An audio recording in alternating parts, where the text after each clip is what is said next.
the largest opening in the history of Octobers is Gravity. What, it grossed over $55 million, or? And remember, a lot of people are going. I mean, this is one movie that almost everybody is going to go see in 3D and at IMAX. You know, so you know, I and I don't think it'll drop off very much. I think it'll have a healthy life. I think it could have a healthy life all of October, I think. I think it'll still be playing, you know, in November and December even. So what do we think of it? Oh, mesmerizing on a visual level. I mean, like I've never seen anything like it. I mean, seriously, like, well, first of all, it's the greatest 3D movie that's ever been made. Let's just go. We could at least say that. You know, it uses 3D perfectly.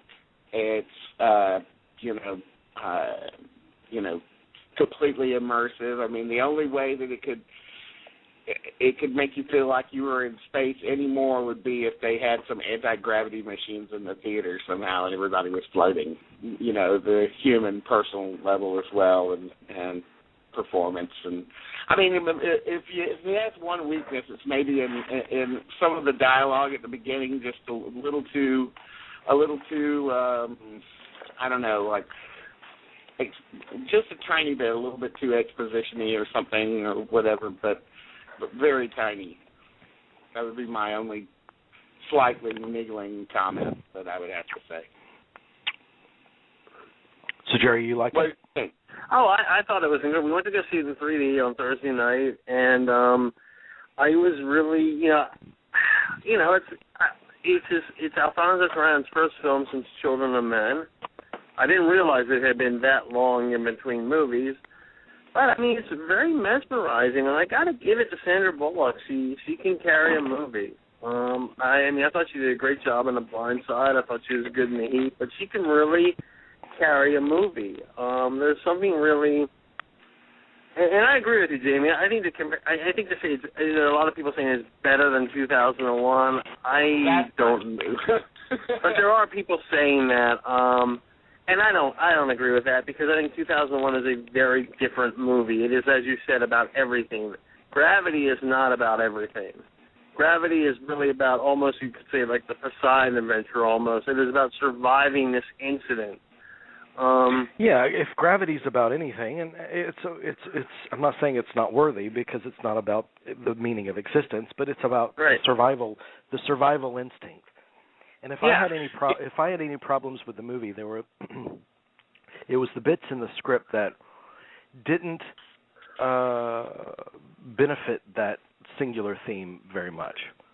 Because I mean, I had a back and forth with somebody online where I said the only part of the movie I really didn't like was the kind of the Hollywoodized George Clooney is the man on his last mission, you know, the whole that whole song and dance that we've seen a million times, and then also the backstory that they give Sandra Bullock where she has a dead child. I thought the movie would have been the same without that story. I mean, it's about the instinct that all living things have to survive. Right. And I agree with that. One thing about the movie, though, just to let me stick up for, I agree with those points in a large respect, but one thing I would say is that, you know, one thing that's positive about the film is that, you know, the studio originally wanted a man in Bullock's role, and Cuarón said, no, I'm going to have a woman in it because that's the way the story is. And to have her have that backstory and also to have her emotional reactions, they don't negate her being a woman. It's not a man's role. It's just not. And so that's what I do like about her having the backstory with the kid, even though it is Hollywoodized and we've seen it before. It's not really the movie's fault. So, but I have to say, I was on the edge of my seat during those sequences, especially when she's trying to get back in the ship and when she's getting to the Chinese station and everything. I was just like, I won't lie, I was on the edge of my seat.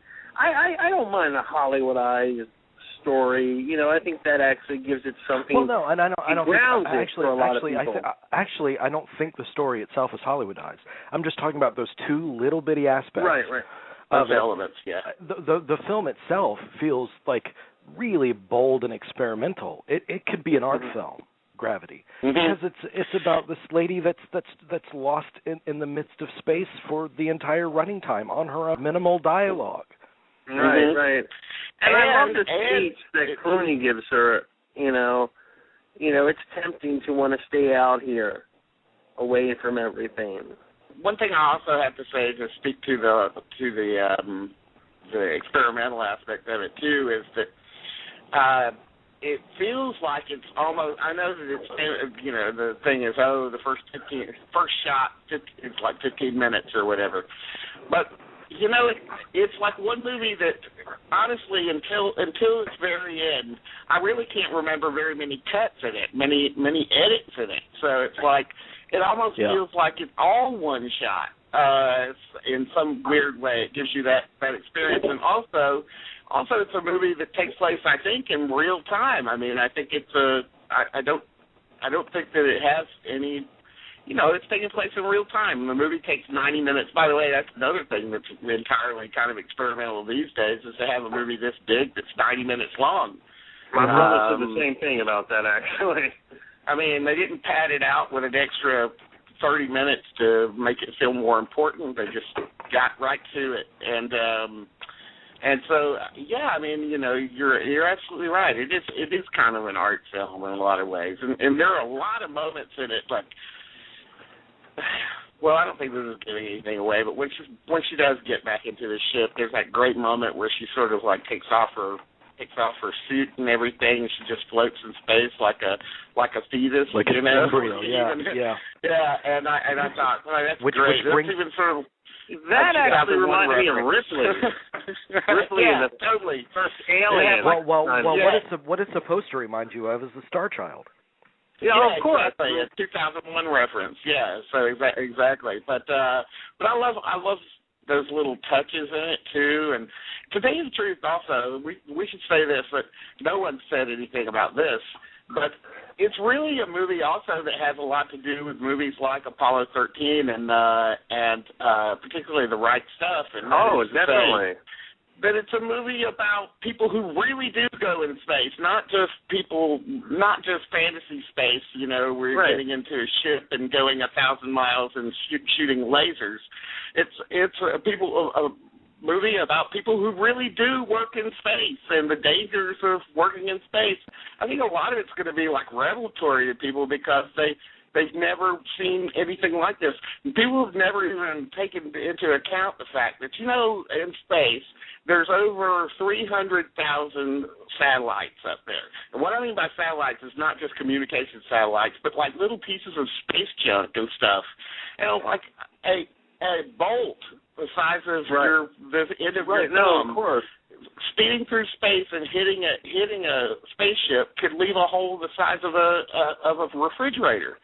So it's like people don't really know, or this movie kind of lets people in on the real dangers of it, and that's the real dangers. Apollo 13 and, I think if this got people, 2001 when it came out, one of the byproducts was a lot of kids wanted to become astronauts after watching that. My older brother and everything, and I think, yes, it's just, the opening and everything, it says all these harsh facts about space, but if this could get people interested in space exploration, then this movie's value and merit will last for decades.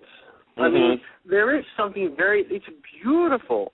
Just when you're watching it, just watching the Earth. Forget everything else. You're just watching the Earth in certain portions of the film, and you can't get over how beautiful it is, majestic it is. I mean, the view and everything. I mean, yeah. And plus, what I will say this, I think there's going to be a lot of people who might actually get second thoughts about going into space because the movie does realistically portray the dangers and the difficulties of living in space, and that's true. But there are people really happening up there.